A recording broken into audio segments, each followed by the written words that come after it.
ये कुछ हिंदी के शॉर्ट टॉपिक्स हैं। जैसे ये चीज़ होती है, इसमें होता है अगर इस लाइन के ऊपर होता है तो अनुस्वार होता है, अगर यहाँ आता है उसे पंचमा अक्षर बोलते हैं। जिसमें ये जो पंचमा अक्षर मतलब कि जैसे कि पांचवा अक्षर, जैसे कि क है तो क ख ग घ ण, तो ये पांचवा अक्षर ये रहा है ना। वैसे ही सब लाइनों का पांचवा अक्षर तो पंचमा अक्षर, जिसके यहाँ पे ये नुक्ता ये वाली पॉइंट भी लगता है ना, दिस इज को ना पंचमा अक्षर। ठीक है, इसके बाद जो नीचे होता है वो ताड़ंग जात। ताड़ंग जात किसे कहते हैं, जैसे कि ढ से ढक्कन ड ड़, इसमें जब ये लगता है ना पॉइंट बीच में नीचे, इसको हम ताड़ंग जात बोलते हैं। इसके पीछे अगर लगता है तो नुक्ता, जो कि अरबी या फारसी शब्दों में ही लगता है, ये बाकी दूसरी जगह नहीं लगता। तो इसको अनुसार बोलेंगे, इसको पंचमा अक्षर, इसको ताड़ंग जात और इसको नुक्ता। अब आते हैं उपसर्ग और प्रत्यय।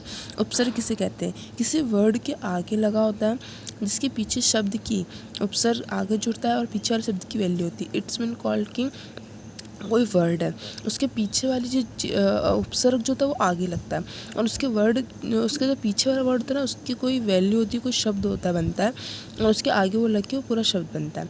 प्रत्यय पीछे लगता है, पीछे जोड़ता है, इसके आगे वाले शब्द की वैल्यू होती है। मतलब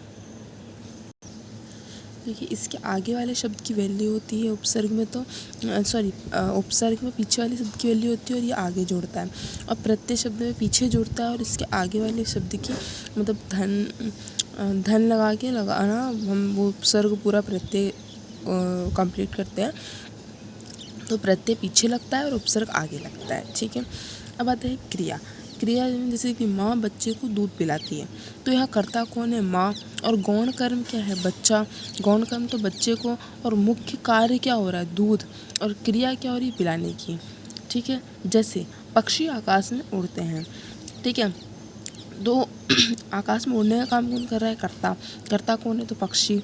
कर्म क्या कर रहा है, आकाश। कहाँ कर रहा है कर्म, आकाश में, है ना। में क्या है इधर, में होता है ये कारक। कारक मतलब जो वो होता है ना, कर्ता ने कर्म को कर्ण से संप्रदान के लिए अपादान, तो इसमें जो है ना कौन सी विभक्ति है ना, ये वाली है, इसका ये कारक है। ठीक है, अधिकरण कारक। ठीक है, अधिकरण में पे पर है ना, तो इसमें में क्या है, कारक है। उड़ते हैं मतलब क्या, क्रिया क्या हो रही है, उड़ना, तो पक्षी आकाश में उड़ते हैं। पक्षी आकाश में उड़ते हैं, यहाँ पे ये हो रहा है, पक्षी आकाश में उड़ते हैं ना, तो पक्षी आकाश में उड़ते हैं, तो पक्षी कर्ता हो गया, आकाश कर्म हो गया, में कारक हो गया, और उड़ते हैं क्रिया हो गई। ठीक है, अब दूसरा आता है समुच्चय बोधक। समुच्चय बोधक क्या होता है, जो दो शब्दों को आपस में जोड़े, जैसे अथवा और या, ये लगाकर बीच में अगर दो शब्दों को आपस में जोड़ा जाता है, एक शब्द अलग है दूसरा शब्द अलग है और उसके बीच में और अथवा जैसे कुछ मतलब और अथवा या, ये तीन चीज़ें लगा के अगर दूसरा शब्द बनाया जाता है, जोड़ा जाता है, तो वो होता है समुच्चय बोधक। अब आता है काल। काल कौन कौन से होते हैं, भूतकाल, भविष्यकाल और वर्तमान काल। ठीक है, भूतकाल में 6 आते हैं, सामान्य भूतकाल, आसन्न भूतकाल, पूर्ण भूतकाल, अपूर्ण भूतकाल, संदिग्ध भूतकाल और हेतु मत भूतकाल। ये पीछे आपको बाद में बताऊंगी बहुत डिटेल में, ये अभी शॉर्ट फॉर्म बता रही हूँ। ठीक है, वर्तमान कितने होते हैं, 5 होते हैं, सामान्य, अपूर्ण, संदिग्ध, सामान्य, अपूर्ण, संदिग्ध और आज्ञार्थक, मतलब जिसको हम आज्ञा देते हैं ना। भविष्यकाल के कितने, 3 उदाहरण हैं, सामान्य, संभाव्य, हेतु मत भविष्यत काल, ये 6 हैं। इसके भूतकाल के तो 6 हैं, और इसके वर्तमान काल के 5 हैं, और भविष्य के 3 हैं। ठीक है, बाकी नॉर्मली अगर हमसे पूछा जाए कि काल कितने प्रकार के होते हैं, तो 3 प्रकार के होते हैं, भूत, भविष्य और वर्तमान काल। ठीक है, अब आता है वाक्य। वाक्य 3 हैं, वाक्य के 3 भेद हैं, कर्तृवाच्य, कर्मवाच्य और भाववाच्य। ठीक है, अब वाक्य, भाषा की सबसे छोटी इकाई क्या होती है, वर्ण। ठीक है, वाक्य भाषा की सबसे छोटी इकाई वर्ण है। अर्थ के आधार पर वाक्य, देखो भाषा के आधार पर सबसे छोटी इकाई वर्ण है। के आधार पर शब्द है ना, अर्थ के आधार पर तो शब्द है, और भाषा की सबसे छोटी इकाई तो वर्ण कहलाती है, बट अर्थ के आधार पर देखा जाए तो शब्द है। ठीक है, भाव व भावार्थ के आधार पर वाक्य की सबसे छोटी इकाई भाषा के भाव या भावार्थ के आधार पर वाक्य है सबसे छोटी इकाई। ठीक है, मतलब कहने का मतलब ये है कि भाषा की सबसे छोटी इकाई पूछे तो वर्ण होती है, बट अर्थ के आधार पर अगर पूछे तो शब्द है, और भाव या भावार्थ के आधार पर पूछे तो वाक्य है सबसे छोटी इकाई। ठीक है, अब भाषा के कितने भेद होते हैं? 3 भेद होते हैं, वर्ण, शब्द और वाक्य। ठीक है, वाक्य की रचना के आधार पर 3 भेद हैं, सरल वाक्य, संयुक्त वाक्य और मिश्रित वाक्य। ठीक है, मतलब वाक्य की रचना के आधार पर कितने भेद होते हैं? तो सरल वाक्य, संयुक्त वाक्य, मिश्रित वाक्य 3 है। अर्थ के आधार पर है 8 है, विधन, आज्ञा, इच्छा, प्रश्न, निषेध, संदेह, संकेत और विस्मय, ये 8 है। अब आता है शब्द। ठीक है, शब्द ये 4 है, उत्पत्ति, रचना व बनावट के आधार पर। व्युत्पत्ति या रचना के आधार पर 3 है, रूढ़, यौगिक और युवारूढ़। ठीक है ना, ये 3 है इनके। उत्पत्ति के आधार पर 3 है, विदेशी शब्द, देशज शब्द और संकर। संकर जो 2 भाषाओं से मिलकर बनी होती है उसको कहते हैं। ठीक है, विराम चिन्ह मैंने यहाँ काट दिया, मैं अगले पेज पे बहुत अच्छे से बताऊंगी इसको। अब वर्तनी जो होती है ना, उसमें से बहुत सारी चीज़ें ऐसी होती है जो हम देख के हम बता सकते हैं कि नॉर्मली थोड़ा सा कि हाँ भाई ये गलत है। जैसे वर्तनी में क्या होता है, जो ना करण कारक है जिसमें से भक्ति है, करण कारक में से है ना, प्रत्यय से पहले की बड़ी मात्रा लगती है। जहाँ पर भी से भक्ति आए उधर है ना, उधर बड़ी मात्रा लगेगी, उससे पहले प्रत्यय से पहले मात्रा। जहाँ पे भी से भक्ति कारण कारक से प्रत्यय बड़ी मात्रा में ई लगेगा। ठीक है, मतलब कहीं पर भी किसी भी वाक्य में करण कारक मतलब से प्रत्यय जो होगा उससे पहले है ना क्या लगेगा, बड़ी ई की मात्रा लगेगी। जहाँ अ मात्रा हो वहाँ अंग लगेगा, जहाँ आ मात्रा हो उसके ऊपर आना अंग स्वर लगेगा, है ना। चंद्र बिंदु लगेगा मात्रा, मतलब यहाँ जहाँ अ वाली मात्रा होती है वहाँ तो अंग स्वर मतलब ऊपर में अंग स्वर लगेगा, और जहाँ आ की मात्रा होगी वहाँ पर चंद्र बिंदु लगेगा। ठीक है, जिस वर्ण में अंग स्वर जिस वर्ण पर लगेगा वहाँ आवाज़ बाद में आएगी, अंग की आवाज़ पहले आती है। और जहाँ और क्या कहा है, जहाँ लास्ट शब्द में बड़ी मात्रा ई है वहाँ मात्रा को उसे बहुवचन बनाते हैं तो छोटी मात्रा लगेगी। मतलब जब है ना किसी बड़ी मात्रा लगी हो किसी उसमें जैसे कोई एक वचन और बहुवचन हमको बनाने को बोला हो, है ना, तो अगर वो एक वचन में है और वहाँ बड़ी ई की मात्रा लगी हो, है ना, तो वो जब छोटी बहुवचन बनेगी ना तो वो ना उसका छोटी मात्रा, तब उसका मात्रा चेंज हो जाएगी, उसकी छोटी मात्रा आ जाएगी। अगर बड़ी मात्रा लगी हुई है एक वचन में तो बहुवचन बनाते टाइम उसमें छोटी मात्रा लग जाएगी अगर बड़ी ई की मात्रा हो वहाँ पर। ठीक है ना, बड़े की मात्रा ई को वहाँ उस मात्रा की जगह उसे बहुवचन बनाते टाइम वो छोटी मात्रा लग जाएगी। ठीक है, संज्ञा के साथ तो कारक स्वतंत्र व अलग अलग होते हैं, बट सर्वनाम जब संज्ञा के साथ तो जो कारक होते हैं ना कि मैं तुम ये वो ये सब है ना सब अलग अलग होते हैं, बट सर्वनाम के साथ क्या होता है वो आपस में जुड़ जाता है। जैसे मेरे साथ, तुम्हारे शब्द तू मैं साथ एक कारक जुड़ जाते हैं। ठीक है, ताड़ंग जात का यूज़ लास्ट और पहले नहीं, मैं ये सारे वाक्यांश बता रही हूँ जो वर्तनी जो शुद्ध अशुद्ध वाली होती है वो। ठीक है, कह रहा ताड़ंग जात का यूज़ जो होता है ना वो लास्ट में और पहले नहीं होता है, बीच में होता है हो सकता है, और है ना उसका बीच में होता है, बट है ना अगर किसी शब्द के पहले और किसी शब्द के लास्ट में ताड़ंग जात नहीं लगता, मतलब इसके नीचे बिंदी नहीं लगेगी, और ढ है तो नॉर्मली ढ लिखा होगा, जैसे कि कहीं ये वाला ये है ना, तो अगर ये स्टार्टिंग में और लास्ट में लगेगा तो इसके नीचे बिंदु नहीं लगेगी, बट अगर ये बीच में है तभी इसके नीचे बिंदु लगेगी, अदरवाइज़ इसके अंदर बिंदु नहीं लगेगी अगर ये लास्ट और आगे में किसी शब्द के लगता है तो। ठीक है, तो ये सार जुड़ता है, ताड़ंग जात का यूज़ होता है, पहले नहीं होता, बस बीच में ही ताड़ंग जात लगता है, बाकी ये शुरुआत लास्ट में ऐसे ही आता है। अब है दूसरा है कि जहाँ अनुस्वार और चंद्र बिंदु लिखेगा वहाँ पर ढ यह ताड़न जात नहीं आएगा। और है ना एक और चीज़ है इसमें कि अगर किसी के ऊपर चंद्र बिंदु लग रही है तो इसके नीचे ताड़न जात नहीं आएगा, या फिर अनुस्वार भी लग रहा है इसके ऊपर तो ये बिंदी नहीं आएगी। ये बिंदी तभी आएगी जब ये बीच में हो एंड इसके ऊपर ये अनुस्वार या फिर चंद्र बिंदु ना हो, तभी ये ताड़न जात लगेगा, अदरवाइज ताड़न जात नहीं लगेगा। ओनली फॉर ये सिर्फ यही लिख सकते हैं हम, अगर ये या फिर ये लास्ट में लिखा हो, ठीक है ना, आई बात समझ। तो लगेगा ढ ताड़न जात ही लगेगा, और ना ही इसे इंग्लिश भाषा में साथ ताड़न जात लगेगा, और ना ही ये इंग्लिश भाषा में ताड़न जात लगता है। ठीक, ये तो कोई वर्तनी की बात। अब आता है उपसर्ग और प्रत्यय। मैंने पहले भी बताया था ये शुरुआत में लगता है बट इसके पीछे वाले शब्द का कोई अर्थ होता है। प्रत्यय ये शब्द के पीछे लगता है बट इसके आगे वाले शब्द का मतलब होता है ना। अब आता है तत्सम। तत्सम, तद्भव और विदेशत, ये तीन होते हैं। तत्सम ये संस्कृत भाषा होती है, तद्भव ये हिंदी भाषा के शब्द होते हैं, और तो प्रत्यय और तत्सम, तत्सम ये होते हैं कि उपसर्ग है, ये शुरू में लगते हैं उपसर्ग और प्रत्यय। तत्सम क्या होते हैं, ये संस्कृत भाषा के शब्द होते हैं। तद्भव ये हिंदी भाषा के शब्द होते हैं, और विदेशी भाषा, और ये जो विदेशी भाषा होती है तो अरबी और फारसी, नुक्ता ये बस अरबी फारसी में लगता है। विदेशी भाषा जो बाहर की देश, अपने देश की नहीं, विदेशी भाषा और वो होते हैं, ठीक है। अब जैसे आ ई उ ऋषि, तो इसमें तो ये वाली ई वाली मात्रा आती है, ठीक है, जिसको हम हर्षी बोलते हैं, इसको हम दीर्घी बोलते हैं, इसको हर्षु और इसको दुर्गु। स्पर्शी व्यंजन कितने होते हैं, 25 होते हैं, जिसमें क से म तक होते हैं। अंतस्थ व्यंजन कौन कौन से होते हैं, य र ल व, ये 4 होते हैं।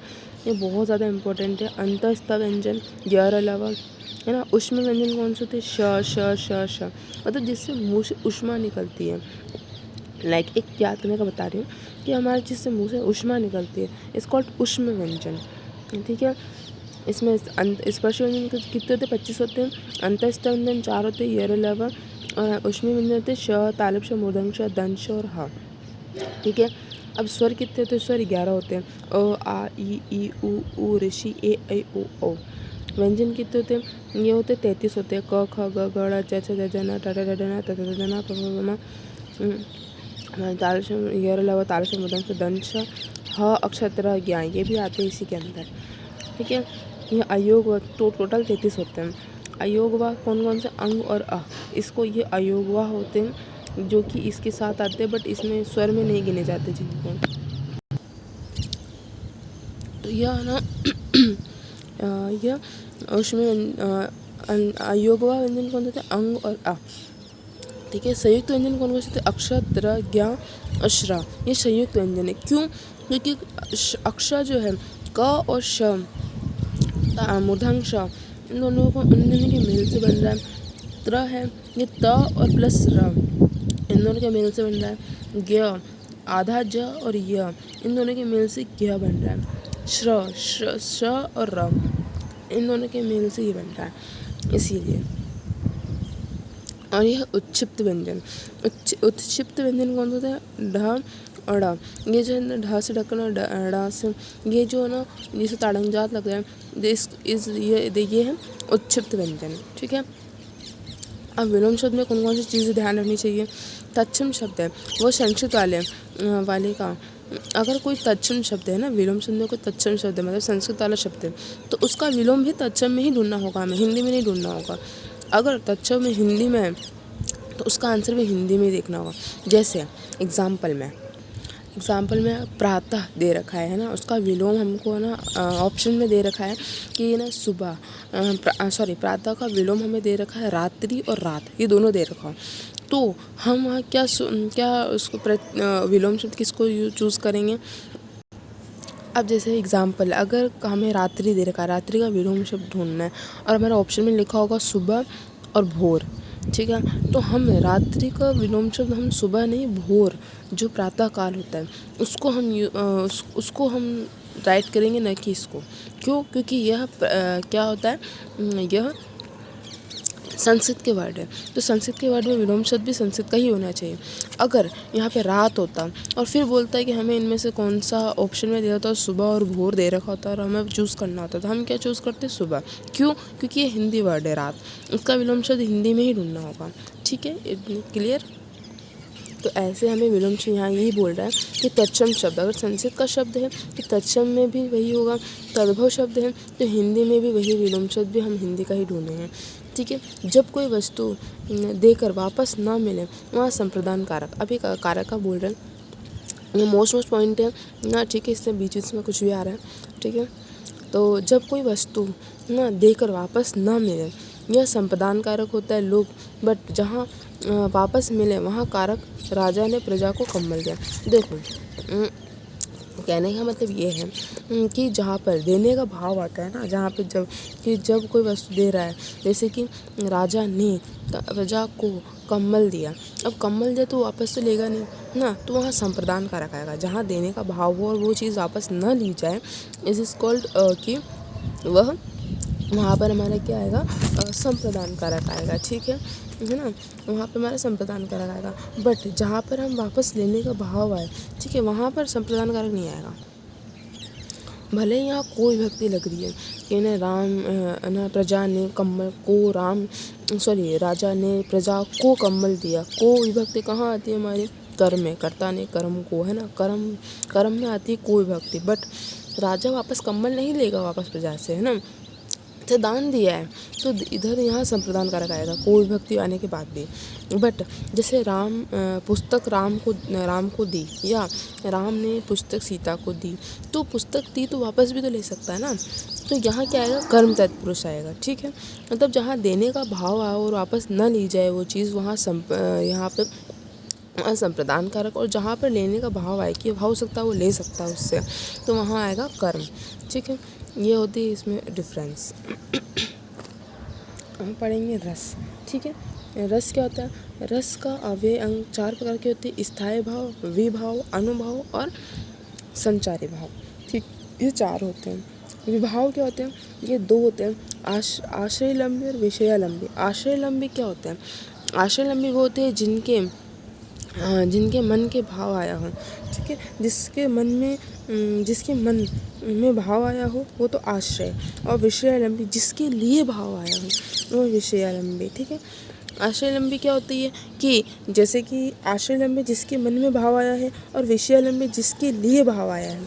ठीक है, अब छंद के तहत 2 हैं, लघु और गुरु। लघु जिसको हम 1 मानते हैं और गुरु में हम 2 मानते हैं, जिसको, है ना,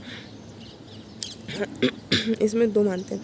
इसके कौन कौन से होते हैं? तो चरण होता है, चरण, यति में विराम चिन्ह होते हैं, यति में 1 और 2, तो यति किसको बोलते हैं? जिसमें 2 विराम चिन्ह होती है। ठीक है, गति एक साथ पढ़ना पड़ता है। यति मतलब जहाँ पे विराम चिन्ह आता है, जैसे 1 विराम चिन्ह आ गया, 2 विराम चिन्ह आ गया, तो वहाँ पे यति। और गति किसको बोलते हैं? जिसमें एक साथ पढ़ना पड़ता है, चरण एक साथ, कोई रुकावट नहीं आती बीच में। ठीक है, वो होता है चरण। 4 चरण होते हैं। ठीक है, जैसे कि यहाँ पे बिंदु लग गया है तो 1 2 3 4, है, ये 4 चरण होते हैं। मात्रा कैसे कहते हैं? जैसे लघु और गुरु, इसको तो 1 मानते हैं ना, इसको 2 मानते हैं, है ना। तुक, जहाँ शायरी जैसा ताल हो, है ना, जैसे अपन कोई वर्ड बोलते तो वहाँ पर शायरी जैसा लगता है ना, तो वहाँ पे क्या आता है? तुक, उसको तुक प्रत्यय, मतलब तुक लगेगा वहाँ पे, है ना। छंद। मात्रा किसे बोलते हैं?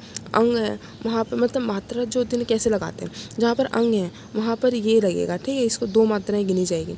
जहाँ पे अनुस्वार चंद्र बिंदु होगा वहाँ पर ये वाली मात्राएं गिनी जाएगी, 1 गिना जाएगा, यहाँ 2 गिना जाएगा, यहाँ 1 गिना जाएगा। ठीक है, आधे की मात्रा पिछले पर लग जाती है। अगर कोई शब्द है उसके आधी मात्रा ऊपर लग रही है ना, मतलब आधी लग रही है, तथा संयुत, यर संयुत, रव संयुत, मतलब कोई आधा वर्ड है, तो उस शब्द का आधा वर्ड जो है उसका पिछले वाला, जैसे अगर द और ल है, अगर ल संयुत है मतलब आधा ल है ये, तो इस वाले का जो है ना आधा ल ये इसमें जुड़ जाएगा।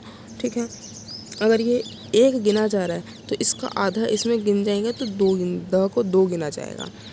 ठीक है, हाँ, जैसे कि अगर यहाँ पर मान लो कि यहाँ पर हमारा द ला और ला गिना जाए, है ना। तो इसको तो हम अगर एक ही मान रहे थे क्योंकि इसमें तो कोई मात्रा नहीं लग रही, इसको तो एक ही मानेंगे, है ना। बट लेकिन ये जो आधा वर्ड है इसका जो आधा चीज़ है वो इसमें जुड़ जाएगा, तो ये ना रहकर ये 2 में गिना जाएगा, ठीक है। जहाँ ये वाली मात्रा लग रही थी 2 में हमारी, ठीक है, 2 और इसको 1 मानते हैं। कितना हो गया, 2 और 1 3, ये आ गया 3, ठीक है, समझ में आया। तो यहाँ से यही बता रहा है कि है ना आधा वर्ण जो ना उसके पिछले पे लग जाता है, ठीक है। दल के 2 चरण होते हैं, मेल से बनते। दल किसे कहते हैं, जब दो चरणों के मेल से जो बनने वाले शब्द होते हैं, जैसे कि 1 और 2 से मिलने वाले मेल से बनने वाले पद को दल कहते हैं। तुक क्या होता है, पदों के दोनों लाइन के लास्ट में समान हो शब्द वर्ण, मतलब है ना पूरा चौपाई हो या कुछ भी, मतलब कुछ भी हो, है ना, उसके पीछे जैसे कि यहाँ एक लाइन यहाँ ख़त्म हो रही वो वर्ड और दूसरी लाइन यहाँ ख़त्म हो रही वो वर्ड, दोनों सेम वर्ड हो, है ना, तो वो क्या होती है, तुक, वहाँ तुक प्रत्यय होता है। गण होता है, जैसे कि इसमें एक चीज़ याद रखनी होती है ना, यगन तगन मगन रगन, ये तो ना य माता राज भाने सलगा, ये याद रखना होता है। य में दो एक मात्रा है, माँ में 2 मात्रा है, ता में 2 मात्रा है, रा में 2 मात्रा है, ज में 1 मात्रा है, क्योंकि इसमें एक ही वर्ण है ना। भा में 2 मात्रा है, न में 1, स में 1, ल में 1 और गा में 2 मात्रा है। अब इसको बनाते कैसे, य 3 वर्ड लेते हैं ना, इसको य है तो य न ये रहा यगन, मगन, त से तगन, फिर वैसे ही आएगा रगन, जगन, भगन, नगन, सगन, बस। फिर यहाँ ये ल और ग का नहीं बनता, सिर्फ 1 2 3 4 5 6 7 8, इस 8 का ही बनता है ना, रगन, जगन, भगन, नगन, सगन, बाकी ल और ग का नहीं बनता है ना। और ये याद रखना होता है कि यह माता राज भाने से लगा, इसको याद रखना है। अब आते हैं छंद। छंद कितने प्रकार के होते हैं, 2 प्रकार के होते हैं, वैदिक छंद और लौकिक छंद। वैदिक किसको बोलते हैं, यह संस्कृत में मिलता है, और लौकिक यह हिंदी में मिलता है, ठीक है ना। लौकिक के 3 है, मात्रिक, वर्णिक और मुक्त छंद। मात्रिक छंद सम मात्रिक, अर्ध सम मात्रिक और विषम मात्रिक, ये 3 आते हैं इसके अंदर। वर्णिक छंद में आता है कि ये मतलब 10% पूछता है ये वर्णिक छंद। और मुक्त छंद जहाँ छंद की मात्रा संख्या के समान नहीं है, ठीक है, वो होता है मुक्त छंद। ये इंपॉर्टेंट है, ये 90% पूछा जाता है, सबसे ज़्यादा पूछा जाता है मुक्त छंद, ठीक है। अब कैसे कहीं चौपाई में कितनी मात्राएं होती है, 32 मात्राएं होती है, 16 ऊपर 16 ऊपर, ठीक है, 16 टोटल 16 मात्राएं होंगी। दोहा में टोटल 24 मात्राएं होती है, 13 और 11 की मात्रा मिलकर बनती है। रोला में 24 मात्राएं होती है, 11 और 13 की, है ना। हरी गित्तिका में 28 मात्राएं होती है, गित्तिका में 26, सोरठा में 24, 11 और 13। इसका सोरठा और रोला दोनों सेम है, रोला में भी 24 था, और दोहा रोला और सोरठा तीनों एक जैसे ही, इसमें भी दोहे में भी 24, इसमें भी 24 और इसमें भी 24, बट इसमें क्या फ़र्क है, दोहा में 13 और 11 की मात्राएं बनती है, रोला में 11 और 13 की, और सोरठा में 11 और 13 की, मतलब सोरठा और दोहा दोनों एक जैसे ही है, सेम टू सेम है। 13 और 11 के इनके बन रहा है, सॉरी, रोला और सोरठा दोनों एक सेम है, इसमें भी 11 और 13 की मात्रा बन रही है, इसमें 11 और 13 की मात्रा बन रही है, ठीक है। आना उलाला छंद, उलाला में कितने होते हैं, 28 मात्राएं होती है, 15 और 13 की, ठीक है। छप्पई छंद इसमें प्रत्यय 4 में 24 मात्रा होती है, और लास्ट में 2 पद में 28 मात्रा होती है ना। 2 पद जो होते हैं ना, पहले तो प्रथम में 4 पर 24 मात्राएं हैं, लास्ट में 2 पद में 28 मात्रा आते हैं। भैरव में 19 मात्राएं हैं ना, 19 मात्राएं हैं। कुंडलिया छंद में 24 मात्राएं हैं, 6 चरण होते हैं इसमें। वर्णिक छंद, अब ये वर्णिक छंद क्या होता है, देखो बाकी शब्द में क्या होता था, बहुत सारे पद थे, है ना, और इसमें 24 मात्राएं। हम मात्राएं कैसे गिनते हैं, आपको मैंने बताया था, जैसे कि हमें ना ऐसे गिन रहे थे कि ये वाला एक मात्रा होती है, जैसे कि दलाल लिखा हुआ, तो ये 1 मात्रा गिनेंगे, इसको 2 मात्रा गिनेंगे कि 2 मात्राएं लगी, इसको 1 मात्रा गिनेंगे। टोटल कितनी की, 1 2 और 1 3, ठीक है, ये 2 और 1 3 और 1 4, टोटल कितनी होगी इसमें, 4 मात्रा। तो ऐसे होती है ये जो अपन ने भी लिखा ना 26 मात्रा 24 मात्रा, तो जो पद होते हैं ना, जैसे कि हनुमान चालीसा, जय हनुमान ज्ञान गुण सागर, जय कपीसति लोक उजागर, है ना। तो जय, जय में कितनी मात्राएं हैं, जय हनुमान। तो जैसे कि हनुमान है तो हनुमान, हनुमान है तो हनुमान में एक मात्रा ये लगी, इसको दो मात्रा, इसको दो और इसको एक, तो ऐसे ही है ना। तो इसको ऐसे ही गिनेंगे। तो ये मात्राएं होती है 24 मात्रा 28 मात्रा वाली जो होती है। बट इसमें तो हम ऐसे गिन लेते, दलाल है तो 1 2 3 है, ऐसा ही हम गिन लेते, 4 मात्राएं आ रही इसमें। लेकिन वर्णिक छंद में क्या होता है, ऐसे नहीं गिनते हैं। इसमें मात्राओं को नहीं गिना जाता है, इसमें शब्द को गिना जाता है ना।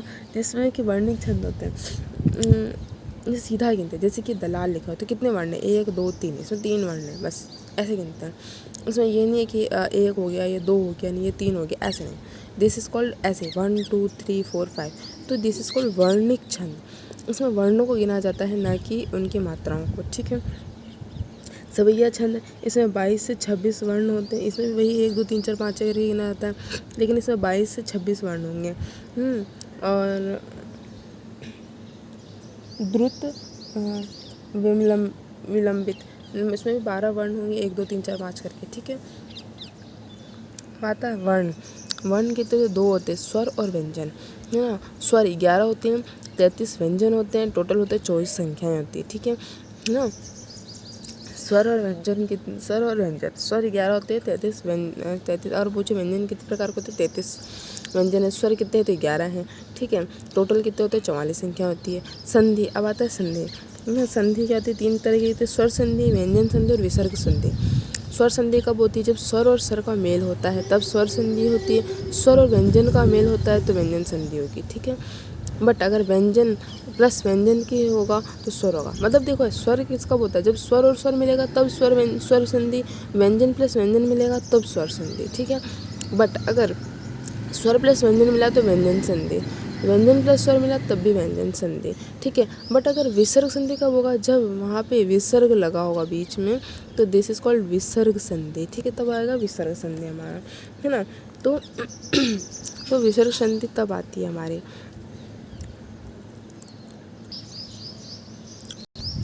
और विसर्ग भी कहाँ लगता है, जो आधा व्यंजन हो, जहाँ आधा श, आधा तालव्य श, आधा मूर्धन्य श, आधा दंत श हो, वहाँ विसर्ग लगेगा। और जहाँ पे विसर्ग लगेगा वहाँ विसर्ग संधि होगी। इसका तो सिंपल सा फंडा है। फिर समास, समास को क्या कहते हैं, व्यास, ठीक है। समास को व्यास कहते हैं। समाज रचना 3 बार, तत्सम, तद्भव और विदेशी शब्द, ठीक है। रचना के आधार पर तो कुल 3 है ना। और प्रधानता के अनुसार 4 भेद है, पर कुल 6 भेद हैं। अव्ययभाव समास, द्विगु समास, द्वंद्व समास, तत्पुरुष समास, कर्मधारय समास और बहुब्रीहि समास, ठीक है। इन टोटल 6 समास होते हैं, ठीक है। तत्पुरुष में तत्सम भारी शब्द होते हैं, तद्भव आसान शब्द होते हैं। विदेशी शब्द है ना, हमने तत्सम तद्भव विदेशी होता है ना, तो तत्सम वही होते हैं भारी शब्द, संस्कृत के शब्द जैसे कि राजपूत, राजयोग, संस्कृत वर्ड होते हैं, ठीक है। तत्सम आसान भाषा होती है हिंदी वाली। विदेशी भाषा जो विदेशी शब्द होते हैं, बाहर की चीज़ें होती है, ठीक है, वही, है ना। अब जो ये होते हैं अव्यय भाव, है ना, या भर, प्रति भर, ये जो यूज़ होता है आगे में लगा के जो वर्ड बनाए जाते हैं वो अव्यय भाव, ठीक है। दिगु में है ना, जैसे कि चौराहा, 4 राहों का चौराहा, जिसमें संख्या आती है ना, वो होती है दिगु समास। द्वंद्व समास, जिसमें द्वंद्व हो, विलोम हो, जैसे माता और पिता, भाई और बहन, दिन और रात ना, जिसमें ये बीच में डैश लगता है ना, जिसके इधर, तो इनके इधर तो 2 विलोम शब्द होते हैं, तो वहाँ पे होता है ना द्वंद्व समास, ठीक है।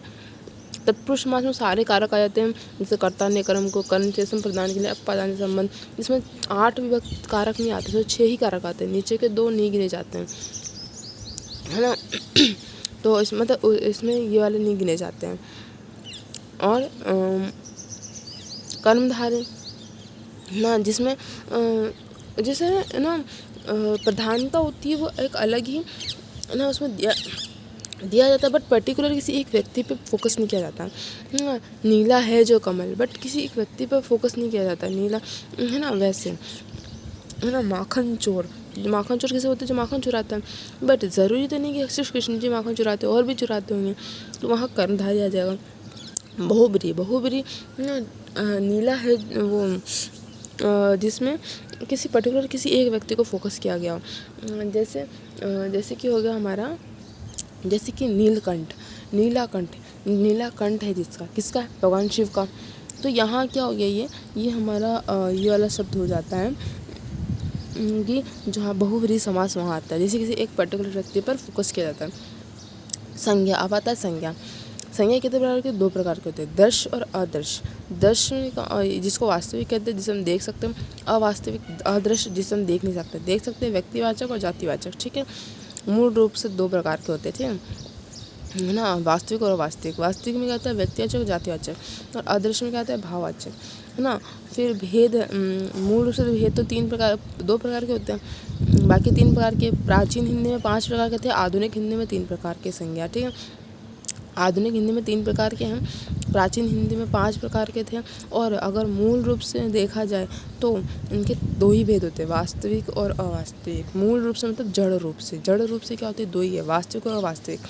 और प्राचीन में 5 थी, है ना, व्यक्तिवाचक, जातिवाचक, भाववाचक, है ना, द्रव्यवाचक और ये समूहवाचक, ठीक है। पहले 5 थी, व्यक्ति, जाति, समूह, द्रव्य और भाव, ये 5 थी। बट अब आधुनिक हिंदी में 3 ही है, ठीक है। अब आता है स्वरनाम। स्वरनाम कितने होते, 11 होते हैं। मैं, तू, आप, यह, वह, जो, सो, कौन, क्या, कोई, कुछ। यह मूल रूप से होते हैं, मूल से प्रयोग के आधार पर तो 6 होते हैं, है ना। पुरुष, निश्चय, अनिश्चय, संबंध, प्रश्न, निजवाचक, है ना, एंड पुरुषवाचक। इनके 3 भेद हैं, है ना। 6 प्रकार के होते हैं, जैसे तो 1, 2, 3, 4, 5, 6, ठीक, ये 6 ही हैं, है ना। मतलब अगर सर्वनाम पूछे वैसे तो सर्वनाम 11 होते हैं, बट प्रयोग के आधार पर 6 प्रकार के होते हैं, है ना। पुरुषवाचक, निजवाचक, अनिश्चित, संबंध, प्रश्न और निजवाचक, ठीक है। पुरुषवाचक के 3 प्रकार के होते हैं। पुरुषवाचक उत्तम, जो स्वयं के लिए बोल रहा हूँ, मध्यम, जो श्रोता हो, और अन्य, जिसके लिए कहा जा रहा हूँ, ठीक है। जैसे कि मैं हूँ, मैं किसी से बात कर रही हूँ, तो मैं बात कर रही हूँ, तो मैं क्या हो गई, उत्तम, दूसरे को बोल रही हूँ कि ना वो राम बहुत अच्छा लड़का है, ठीक है, या तुम बहुत अच्छे लड़के हो, तो तो मैं बोलने वाली, तो मैं हो गया, मैं उत्तम पुरुष हो गया, जो सुन रहा है मेरी बात, वो मध्यम पुरुष हो गया। बट अगर मैं बोलती हूँ कि राम बहुत अच्छा लड़का है, किसी से बोल रही हूँ, तो मैं तो उत्तम हूँ और वो जिसको बोल रही हूँ मध्यम है, बट मैं जिसके लिए बोल रही हूँ वो अन्य पुरुष है। मैं किसके लिए बोल रही हूँ, अन्य पुरुष के लिए बोल रही हूँ, तो ये पुरुष हो गया, ठीक है। निश्चयवाचक, निश्चित है कि ये काम होगा, ये निश्चित ही है ना, तो अनिश्चित है। अनिश्चित जो शायद हो, अनिश्चित होगा। संबंध, किसी का संबंध स्थापित करना। प्रश्न, जहाँ प्रश्न होता है वहाँ निजवाचक, जो निजी है, कि हम स्वयं, हम अपने आप, ये जो होते हैं ना वो चीज़ें, वर्ड, ये होता है निजवाचक क्षण, ठीक है। विकारी शब्द विकारी शब्द कौन कौन से होते हैं, संज्ञा, सर्वनाम, विशेषण और क्रिया, ये विकारी शब्द हैं। विशेषण कितने प्रकार के होते हैं, 4 टाइप के होते हैं, गुणवाचक, परिमाणवाचक, संज्ञावाचक, सर्वनामवाचक, ठीक है, 4 प्रकार के होते हैं। बट एनसीईआरटी में 5 प्रकार के दिए हुए थे, ठीक है। काल के आधार पर मैंने पहले पढ़ लिया था, 3 होते हैं, भूतकाल, भविष्यकाल, वर्तमान काल। प्रयोग के आधार पर 8 टाइप के होते हैं, सामान्य, संयुक्त, पूर्व, वर्तमान काल, प्रेरणार्थक, नाम धातु, कृदंत, संज्ञातीय और सहायक क्रिया। अब अविकारी शब्द, लिंग, वचन, काल, कार्य के आधार पर बदलाव नहीं होते, उससे कहते हैं अविकारी। अविकारी मतलब विकार उत्पन्न नहीं होना, अविकारी। विकार क्या होता है, जो विकार उत्पन्न होता है, बट अविकारी जिसमें विकार उत्पन्न नहीं होता, हाँ, मतलब लिंग, वचन, कार्य के आधार पर शब्द में कोई बदलाव नहीं होता, वो होते हैं अविकारी शब्द, ना। जैसे ना राम चाहता है और सीता आती है, तो इसमें तो क्या विकार उत्पन्न हुआ है ना, कारक, लिंग, वचन के जैसे। लेकिन जिससे कुछ वर्ड होता है, अब हम चलते हैं, तो अब चाहे वहाँ लड़का हो चाहे लड़की हो, विकार तो उत्पन्न नहीं हो रहा, वहाँ चेंज तो नहीं हो रहा है कि चलते, सब दोनों में चलते यूज़ होता है, तो वहाँ क्या आएगा, वो होगा अविकारी शब्द, ठीक है।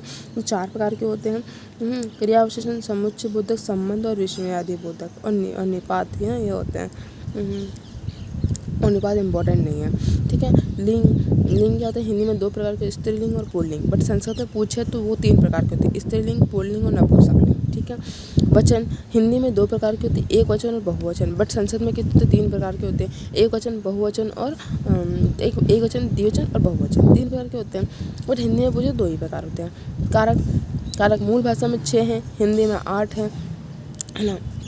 मूल भाषा में तो 6 ही है कारक, है ना, लेकिन हिंदी में 8 है। कर्ता ने कर्म को कर्ण से संप्रदान के लिए अपादान से संबंध काकी की रारेति अधिकरण में पर संबोधन है ओ अरे। ठीक है, संबंध और मूल भाषा में जो 2 संज्ञा नहीं है, मतलब मूल भाषा में 6 ही है ना अपने कारक, तो वो 6 हैं। 2 कौन से नहीं है इसमें, संबंध और संबोधन, इन दोनों का हटा दिया गया। ठीक है, ये उसमें हटा दिया गया।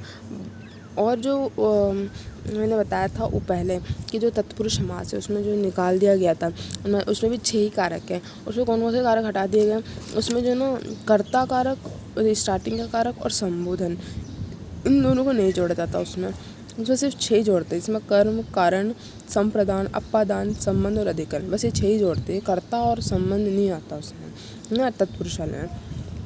बाकी कारक होते हैं 8 प्रकार के होते हैं। कर्ता ने कर्म को कर्ण से संप्रदान के लिए अपादान से संबंध काकी की रारेति अधिकरण में पर संबोधन है ओ अरे। ठीक है, और बाकी 6 जो है इसमें संबंध और संबोधन नहीं जोड़ना है। ओके, अब आता है समास।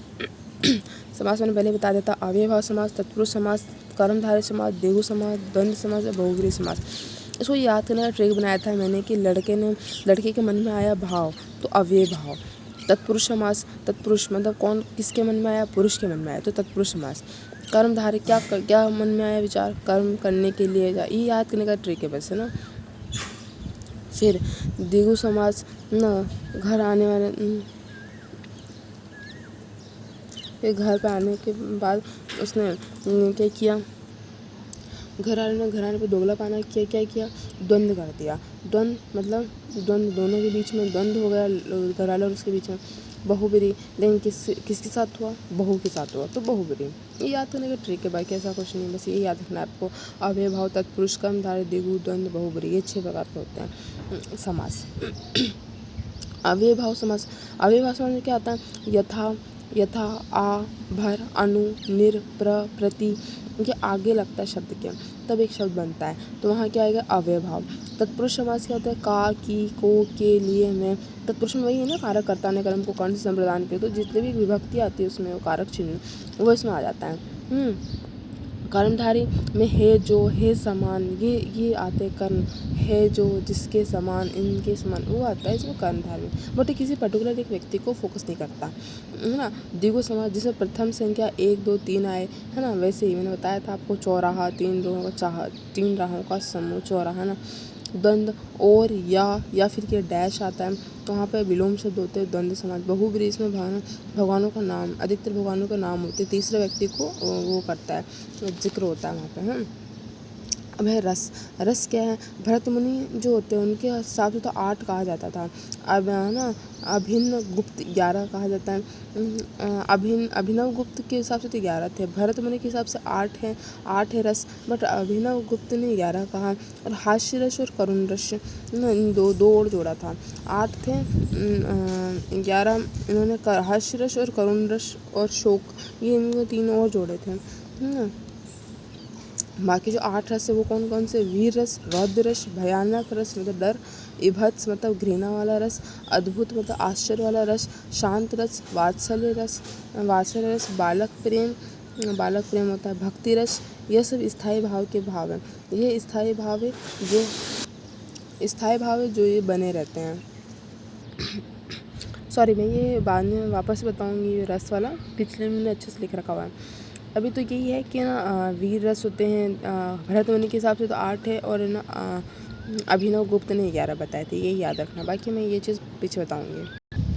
अब जैसे मैंने पीछे बोला था कि मैं इसमें बताऊँगी काल, जैसे कि भूतकाल है, ठीक है। वो तो भूतकाल में क्या क्या होते हैं, जैसे कि भूतकाल में ये 1, 2, 3, 4, 5 और 6 आते हैं, ये 6 प्रकार के होते हैं भूतकाल। तो भूतकाल में सामान्य तो राम आया ना, तो ये सामान्य हो गया, ठीक है। आसन्न में जो अभी हुआ हो, जैसे कि राम आया, है ना, राम आया है, मतलब ये हो गया अभी आया, तो आसन्न भूतकाल। पूर्ण भूतकाल जो काम हो चुका है, जैसे कि राम आया था, हो चुका है काम। अपूर्ण जो काम जारी है और हुआ नहीं है, जैसे किसान खेत जोत रहा है, मतलब जोत रहा है, अभी पूरा नहीं हुआ है, वो कभी जोत ही रहा है, तो ये अपूर्ण भूतकाल। संदिग्ध भूतकाल जिसमें संदेह हो, राम आया होगा, शायद ये काम हुआ होगा, है ना। तो ये होता है संदिग्ध। हेतु हेतु जहाँ शर्त हो कि डॉक्टर आता तो राम सही होगा, डॉक्टर आया तो राम सही होगा, यह होता है हेतु हेतु मत भूतकाल। ठीक है।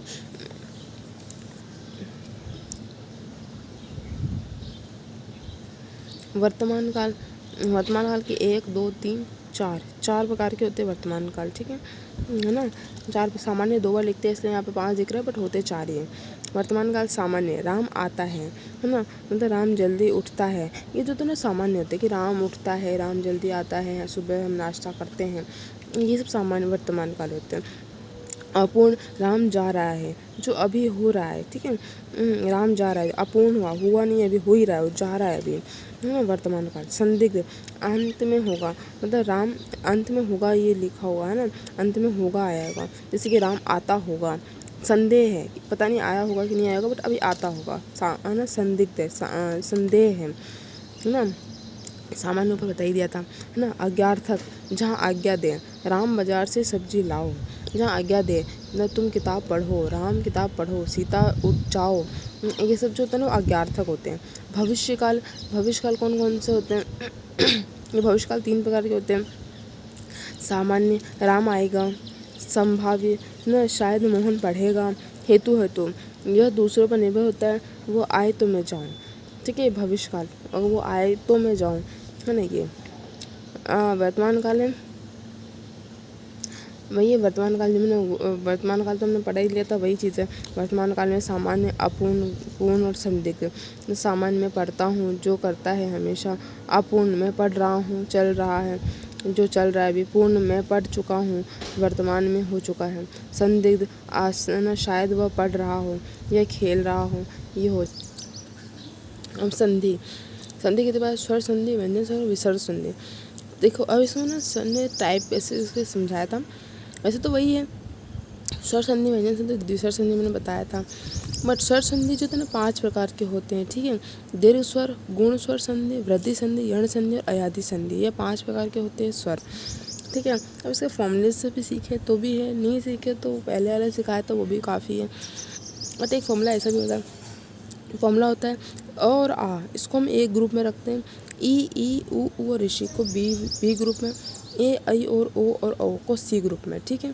अब दीर्घ स्वर, दीर्घ स्वर में क्या होता है, जब बड़े बड़े अक्षर ए पर से मिलते हैं, जैसे कि ए का मिला हो ए से हो गया, या बी का मिला हो बी से हो गया, तो यहाँ पे क्या होगा, दीर्घ स्वर होगा, है ना। जैसे कि अगर अ और आ मिला तो दीर्घ स्वर होगा। ई प्लस ई मिला, या ऊ प्लस ऊ, या फिर ऊ प्लस ई, बड़ी से छोटा ई से छोटा ई मिला, अगर बी से बी मिला, इसी से इसमें ग्रुप मिला, या इसका ग्रुप मिला, तो ये दीर्घ स्वर संधि हो जाता है ना। तो यहाँ पे आ प्लस आ आया, या ई प्लस छोटी ई, बड़ा ऊ से छोटा, तो यहाँ पे मिलकर तो वहाँ बड़ा स्वर आएगा।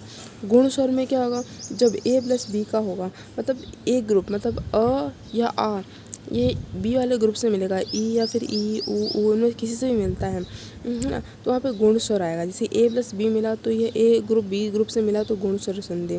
वृद्धि संधि, वृद्धि संधि अगर ए वाला सी से मिलेगा, अगर अ आ, अगर ए आई ओ औ, इन दोनों ग्रुप का मिला हुआ ए और सी का, है ना, तब वहाँ वृद्धि संधि आएगी। यण संधि में क्या होगा, ना बी ग्रुप के साथ या तो ए ग्रुप मिलेगा, या सी ग्रुप मिलेगा, दोनों में से कोई एक ग्रुप मिलेगा बी ग्रुप के साथ, है ना। तो बी ग्रुप के साथ खाली बी के साथ बी नहीं मिलेगा, ये है ना, या तो बी वाला ए के साथ मिलेगा या बी वाला सी के साथ मिलेगा, तब यहाँ पे आएगा यण संधि आएगा। ठीक है। फिर आता है अयाधि संधि। अयाधि संधि में सी के साथ कोई भी अन्य ग्रुप होगा, सी प्लस सी नहीं होगा। अयाधि संधि में क्या आएगा, जो सी वाला ग्रुप है ना, वो उसके साथ बी के साथ मिल सकता है, या ए के साथ, सी के साथ नहीं मिलेगा। सी या तो बी वाले ग्रुप के किसी बंदे से, या फिर ए वाले ग्रुप के किसी बंदे से मिलेगा, तब वहाँ पे अयाधि संधि आएगा। ठीक है। दीर्घ संधि, है ना, गजानन, गज प्लस आनंद, तो यहाँ पर जो एक ग्रुप है ज में अ की और अ, दोनों अ और अ मिल गया, तो क्या हो गया, और अ हमारा मिल रहा था, तो हम क्या बोल रहे थे, दीर्घ संधि। ठीक है। अयाधि संधि जैसे आय, ऐ, अव, आव, यहाँ अयाधि संधि होगा। चरण, जैसे चे प्लस अन, चयन, गायिका, ग प्लस इका, ग और ई ये आ रहा है तो अयादी संधि। ऐसे तो इसका दूसरा भी है एक तरीका याद करने का कि जैसे है ना हम दीर्घ संधि में जब बड़ा बड़ा अक्षर मिल जाता है कि ना आ और अ मिल जाए, बड़ी अक्षर मिल जाए तो वहाँ पे दीर्घ आ जाएगा। गुण में आ जाएगा कि अ और ई मिला तो गुण आ जाएगा। वृद्धि संधि में जिसके ऊपर 2 मात्राएं लगती हो वो हमेशा वृद्धि संधि होती है। यण संधि जिसमें य का स्वर आ रहा हो, ठीक है, यण में बी के साथ या तो ये मिले चाहे यह मिले, यण संधि आ जाता है जिसमें य की कोई आई यव अय वैसे आ जाता है यण संधि।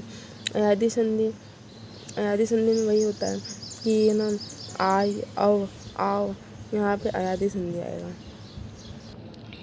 अब विशेषण तुलना के रूप में 3 है, मूल, उत्तरा और उत्तम, ठीक है। मूल अच्छा, राम अच्छा है। उत्तरावस्था सीता सोनम से अच्छी है। उत्तम सबसे अच्छा, मतलब राम सबसे बहुत अच्छा है, ठीक है। मतलब इसमें मूल अवस्था क्या होती है कि मूल अवस्था तो है कि राम अच्छा है, सीता अच्छी है, ठीक है, वो नॉर्मली अच्छा है। उत्तरावस्था क्या होता है जिसमें सीता सोहन से अच्छी है, बस एक वर्ड किसी से कि हाँ इससे थोड़ा सा अच्छा है। और उत्तम में क्या होता है सबसे अच्छा, इसके अलावा तो वो दूसरा है ही नहीं, ऐसा। उत्तम सबसे अच्छा, राम बहुत अच्छा लड़का, सबसे अच्छा लड़का, ठीक है। क्या होता था उत्तम में राम एक अच्छा लड़का, उत्तम में सीता सोहम से अच्छी है, और या फिर राम सीता से अच्छा है, और है ना उत्तम सबसे अच्छा, राम बहुत अच्छा लड़का, सबसे अच्छा लड़का राम, यह आ जाए इसमें। जैसे सबसे तेज धावक, यहाँ मूल अवस्था क्या होगा, राम लंबा है, राम बहुत लंबा है, नहीं सॉरी राम लंबा है ना। और उत्तरावस्था क्या होगा, उत्तरावस्था तक अधिक सुंदर है, उससे अधिक सुंदर है, और सबसे तेज धावक है। मतलब उत्तमावस्था क्या है कि वह सबसे तेज धावक है। ये उत्तम मतलब अति उत्तम, सबसे अलग उत्तम, सबसे ऊपर। मूल अवस्था इसकी सबसे मूल अवस्था जड़ अवस्था होगी, उत्तर अवस्था उसकी बीच वाली अवस्था होगी, और तीसरी अवस्था सबसे अच्छा, बहुत खतरनाक, तम प्रत्यय लगेगा पीछे कि अधिकतम। सर्वनामिक विशेषण किसे कहते हैं, जिसमें वह लड़का, मतलब दूसरी तरफ इशारा करते हैं कि वह लड़का। विशेषण जैसे विशेषता बताता हूँ। और सर्वनामिक क्या था, वह यह तुम मैं तुम, सर्वनामिक है ना, तो वह लड़का। दूसरा तो वहाँ पे सर्वनाम विशेषण होगा, दूसरी तरफ इशारा करते तरफ बोल रहे हैं ना। विशेषण ये 2 जगह प्रयोग होते हैं, पहले और बाद में, है ना। पहला विशेष विशेषण होते हैं, 2 प्रकार के होते हैं। पहला वाला विशेषण जो विशेषण विशेष्य और विशेषण, बाद वाले में विधेय विशेषण, मतलब पहले विशेष्य आएगा फिर उसके बाद विशेषण ना। विशेषण से पहले विधेय आएगा तो वो आएगा विधेय विशेषण, है ना।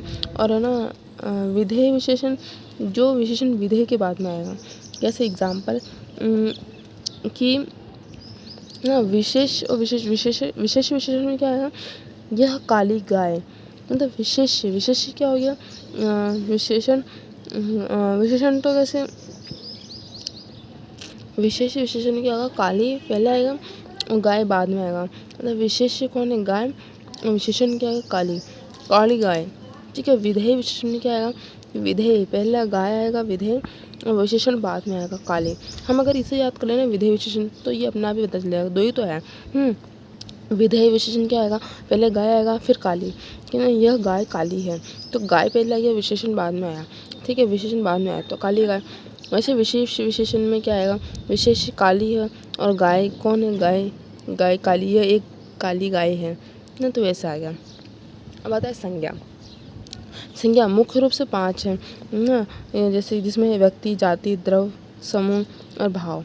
प्राचीन हिंदी में 5 थे, आधुनिक हिंदी पूछे तो 3 हैं, मूल रूप से पूछे तो 2 भेद है, ठीक है। संज्ञा के मूल रूप से मूर्त और अमूर्त। मूर्त व्यक्तिवाचक, जातिवाचक, जो और जातिवाचक के ही रूप है द्रव्य और समूह, और अमूर्त भाववाचक है। जहाँ पर य हो जैसे य र ल वहाँ पर यण संधि, जहाँ पर श मिले जैसे कि जहाँ पे तालब श मूर्धन्य श दंत श मिले वहाँ पर हमेशा विसर्ग लगेगा। और जहाँ पर विसर्ग लगे, जहाँ आधा वर्ण हो और जहाँ पे श हो, वहाँ पर हमेशा विसर्ग लगेगा। और विसर्ग लगेगा वहाँ पर विसर्ग संधि कहलाएगी। जब यहाँ पे और जब भी ए ऐ ओ औ के साथ कोई भी अन्य स्वर हो, वहाँ पे आय ऐ औ आओ, मतलब जहाँ पर ऐ औ आओ औ आओ हो वहाँ पे आयादी संधि होगा। जहाँ पर ओ और ए आए वहाँ पर गुण संधि, ओ और ए आए वहाँ पर गुण संधि। यहाँ पर बड़ा शब्द आए वहाँ पर आ या ई, यहाँ पर वहाँ पर दीर्घ स्वर संधि। और जहाँ पर दो मात्राएं आए वहाँ पर वृद्धि संधि होगा। और जहाँ पे हलंत लगे वहाँ पे हलंत संधि, वहाँ पर व्यंजन संधि आएगा।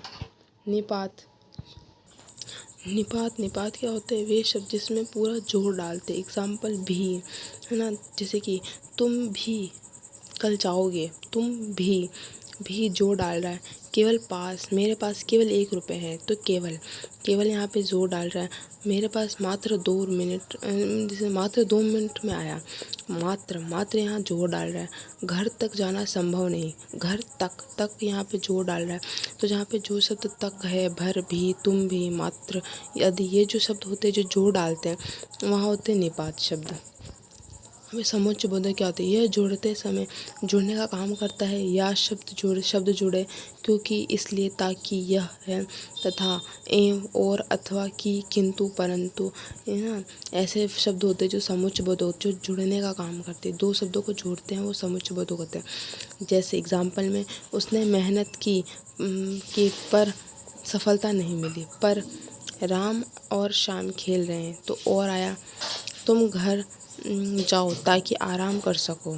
ताकि यहाँ पे ये आया, ताकि तुम घर जाओ ताकि आराम कर सको। यहाँ पे ये हो गया समुच्चय बोधक। जल्दी चलो वरना ट्रेन छूट जाएगी, तो वरना भी यहाँ आ गया। तो ये जो होते समुच्चय बोधक, मतलब जहाँ पर ये क्योंकि, इसलिए, ताकि, एवं, और, अथवा, किंतु, परंतु, तत्, एवं, ये चीज़ें जो होती है जो दोनों के बीच में आती है, ठीक है, तो यहाँ पे समुच्चय बोधक होता है।